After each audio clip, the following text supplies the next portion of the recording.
Well, I have a theory, James. We love a theory, Alex. You can shoot it down if you like. Certainly. So you've mentioned obviously this publication saying that a week ago the French thought that actually he was not going to turn up at all. Yes. So that's quite interesting. But actually, I think you need to go further back than that. Mr Sunak himself called the election. Correct. So actually, that was a week or so before that. Yes. So actually, as part of that process, he would have seen all those, in deciding that date, he would have seen all the things that were coming up. So he must have known. It's fair to say, isn't it, that you can't be taken by surprise by an anniversary that has been 80 years in the making. Exactly so. And, so that's the thing. So actually, the decision was made probably a couple of weeks ago. Yeah. And I want to look at why that decision was possibly made. Go on. So he basically, I think they had a discussion about optics at that point, and I think in order to shore up his isolationist Brexiteer, I know you love the word, support, I think they consciously decided for him not to be seen to have any dealings with any European leaders. I mean, It's quite interesting because actually, of course, he attended the British ceremony in Portsmouth and stayed there all day and all the rest of it. But the moment it becomes international and particularly European, he's out of there as quick as he possibly can. Well, I mean, this is the vacuum into which theories can move, isn't it? And I would like to push back against your theory, but it requires a conviction that they're not all as mad as a box of frogs. And unfortunately, the evidence points towards the conclusion that actually they are. We can't be. I don't believe they've revisited their optics strategy since the date of the election was announced. We don't want to be. We're not going to be knocking about with Macron and Schultz during an election campaign. Whether that story is true or not, they weren't planning on going at all.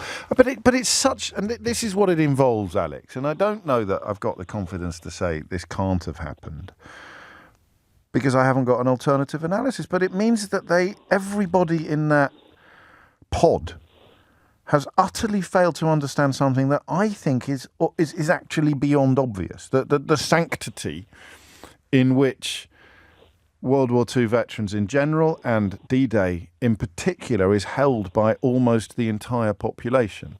That misjudgment still beggars belief, although I have to tell you my inbox has a lot of support for your theory. But I'd also say, actually one of your earlier callers talked about contempt for the voters, and yes. I think actually, I'm sorry, but this actually displays exactly that. I think they're in a complete bubble, and they don't understand. Being anti-Europe is the most important thing for the Brexiteer mindset. Anthony is endorsing your theory here, Alex, and add to that, if we were to be ungenerous, we would talk about a complete contempt for voters. But that doesn't quite work because they need votes. So it is an absolute disconnect. It's an almost preternatural failure to understand the concerns and the experiences, even the lived experience, the attitudes of normal voters. That's all. Normal people, innocent men, normal men. It's just gone. There's nothing there. Nobody sat there and said we can't do. I can't believe that. Still, nobody said we can't do. You can't go home, man. Yeah. Well, I like your theory. Shameful and politically inept, I think. Shameful and politically inept. In Exeter. Mac, what would you like to say? Hi, James. First-time caller. Welcome. Thank you. Ex-military, served in 3 years of conflict. Well, thank you. That's okay. Both grandfathers were actually involved in action on D-Day. One grandfather, my dad's dad, via the beaches, and my mother's father was a paratrooper who actually got shot in the neck. Wow. When he came down on D-Day. I can tell you my outrage is not faux. No. No, that's a huge misstep by Johnny Mercer, isn't it? Because even if some people are going to slightly ramp up their unhappiness in order to score points against their political opponents, that everybody with a history of service or a family history of service is going to feel insulted by this, I think. Totally. He's an MP down the road. We haven't got much respect for Mr Mercer, the veterans that I know. He's done very little for us in relation to the Gulf War and Gulf War syndrome, etc. However, I know this is not your question and answer show, but I've got a question for you. Uh-oh. Is this the biggest gaffe by a serving Prime Minister in pre-election history?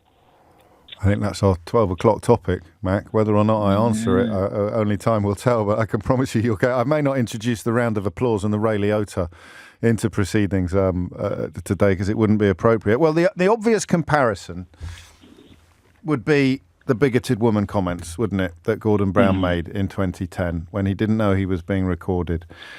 But and when there was an awful lot of faux outrage, oddly, plenty of people just saw that as a wonderful opportunity to undermine Gordon Brown.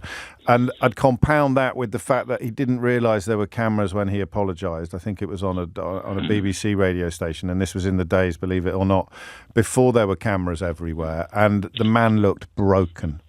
The man, which made it a different order of gaffe.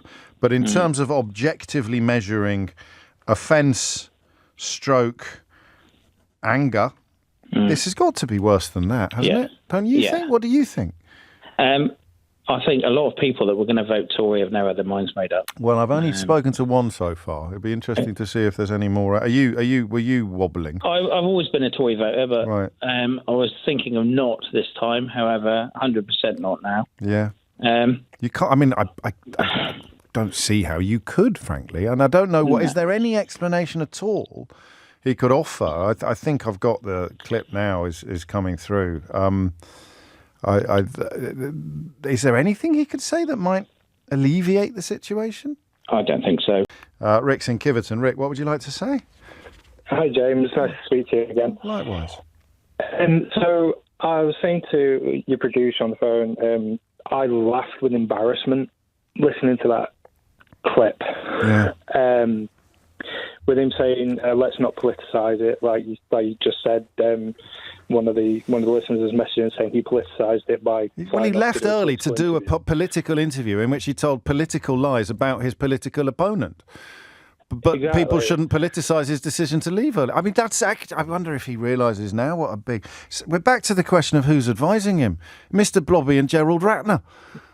Oh no, Mr. Blobby's too intellectual for that. Gerald Ratner's learnt his lesson. I mean, crikey. I can think of one person who's had an even more chaotic attempt at launching an electoral campaign, but it would be disloyal of me to name him now.